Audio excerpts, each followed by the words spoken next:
Ladies and gentlemen, Josh Sanch, your host here on the Bodybuilding News Network. Welcome back to our post coverage of the Vancouver Island Showdown, specifically the first call out for the women's bodybuilding division. And I do want to start off by congratulating Ms. Sherry Priami on winning the show overall. Let's go ahead and hop right into this one. Looking at her comparison here, the front double bicep and the back double, I thought that she was by far, maybe not by far, but very, very, it was such a good show. It's hard for me to explain how good of a show it was if you didn't see it, but I think Sherry did do enough to win. I thought she had, just enough to win, but not like she blew everyone out of the water. The lady who placed second place, I thought was very, very close. I think it really came down to the detail in the lower back, and you'll see. We'll focus on this right now. From the front, I thought she had a phenomenal flow, great structure, amazing conditioning in the quads, great biceps, and very nice triceps to complement that as well.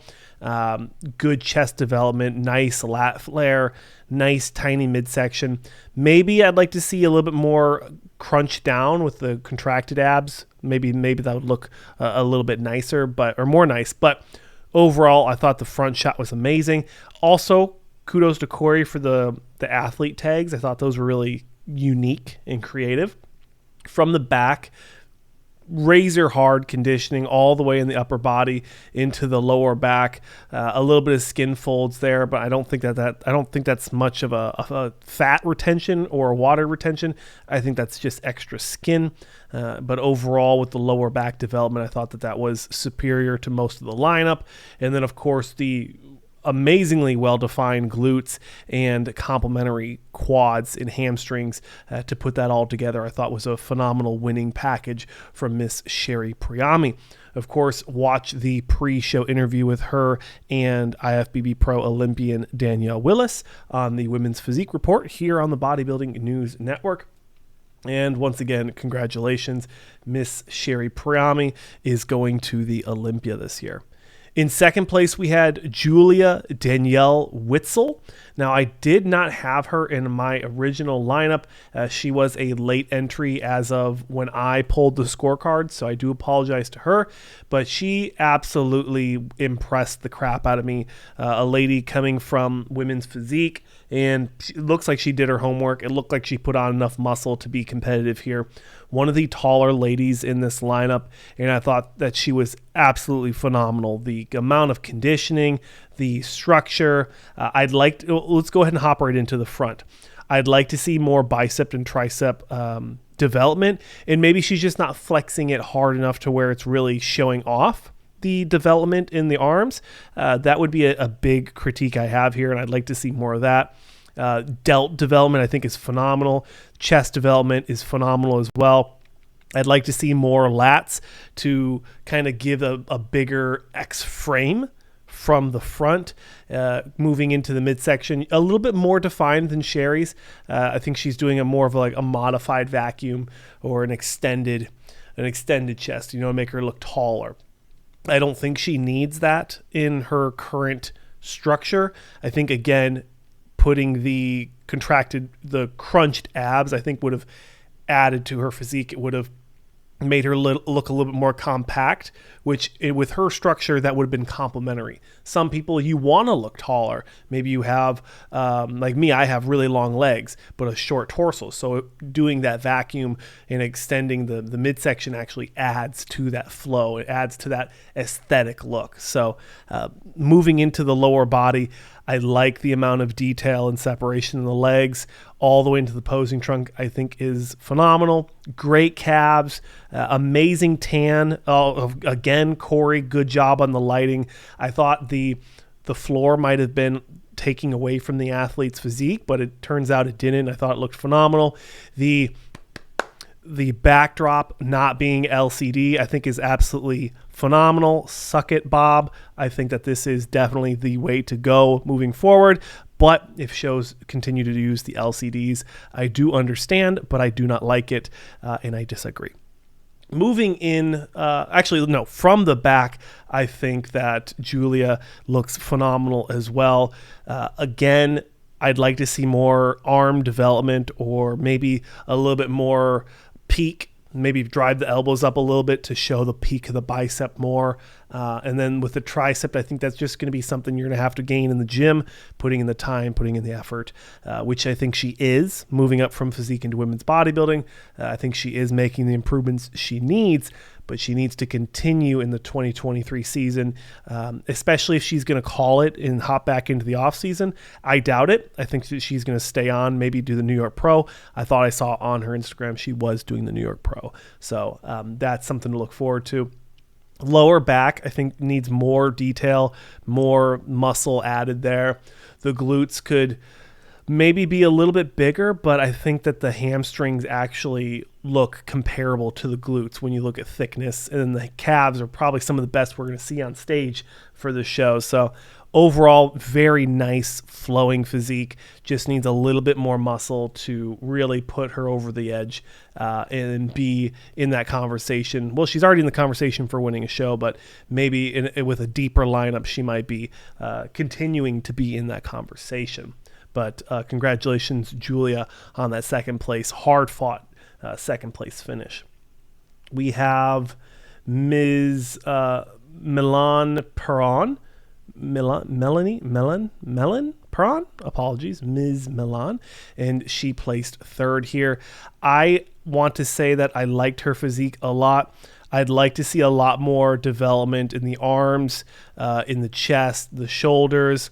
I'd like to see the midsection tighter, and I'd like to see both of the legs looking the way that left planted leg looks, and I think it's going to help with her illusion. From the back, it almost kind of balances out because the way she's spiking that right leg, it adds a lot of thickness, it adds a lot of width to the pose that I think it makes up for some of the spots she was lacking in the front. From the back, amazing conditioning, some of the best conditioning in the back, a lot of grainy detail. And again, I'd like to see more size. The triceps pretty much completely drop off from the back, and I think that probably would have hurt her if there were more competitors that were as conditioned as her. But amazing, crazy calves, huge calves. I think she's definitely going to be one of those ladies that does a lot of squats, because those legs aren't built by just doing leg presses. So congratulations to Milan Peron on that third place finish. In fourth place, we had Miss Oliver, Keisha Oliver. I actually had her in my top 2 prediction because I thought she just had a lot of muscle mass. And I think that what happened with her was she wasn't as confident with the posing. And it really does show with the face. You really need to sell it. When it comes to women's bodybuilding, you need to show that you're happy to be there. You need to show the confidence. I don't think that her posing exactly reflected how amazing her physique is and was at the Vancouver Island Showdown. I think if she doesn't have a posing coach, I'd love to see her get a posing coach. I do know a few, so if she wants my recommendations, message me, but I don't expect people to do that. From the front, some of the best biceps we're going to see on stage. I thought it was absolutely phenomenal. Not equivalent to the triceps. The triceps do look a tad bit small compared to the biceps, so I'd like to see her work on that balance. The delts in the chest are phenomenal. The midsection, again, I'd like to see it crunch down just to show a little bit more muscularity. And then from the legs, I think it's pretty solid conditioning, but I would like to see just a tad bit more. You can see that in the glutes from the back. She's not as conditioned as she could be, but I think that she was just conditioned enough to squeeze out that fourth place finish. But she could have been a lady with more conditioning and more stage presence and stage confidence. I think she could have been in the top 3, definitely the top 3, maybe even the top 2. But congratulations, Miss Oliver, on that fourth place finish. And in fifth, this one I don't want to say disappointed, but this one hurt me because I really thought she was a top 3 competitor. She did amazing in some other Canada shows last year, I do believe, Miss Tana Huie. And she has, I thought debatably one of the best physiques for women bodybuilding on the stage. She had the structure, the flow, the muscularity, amazing bicep peaks, nice triceps to complement it. I would like to see more triceps. It seems like that's the running theme here is more triceps, but the best chest development we're going to see here. She has that real nice, flat, natural look, which I'm a sucker for. I do like that look. It helps me focus on the physique more, but for the ladies that do want to surgically enhance the chest, I do understand, and I'm definitely not critiquing it in a negative light, but if it's not there, I definitely I do favor it. The best lat spread, lat thickness and width we saw on stage. Amazing physique. The midsection pretty dialed in, but she could have crunched down just a little bit more, would have really shown some nice detail, muscularity, and thickness. From the legs, I thought that she really wasn't posing it the way she could have. And also, I think a lot of it was conditioning that she was lacking. Again, moving into the back, you can look at the glutes. The glutes were not very hard. I thought the posing lacked as well. I'd like to see a little bit more of a spread and then roll the hips to really push the glutes out there, and then try to get those hamstrings look really dug out. I think would have helped her a lot. But the back, I mean, so much thick detail.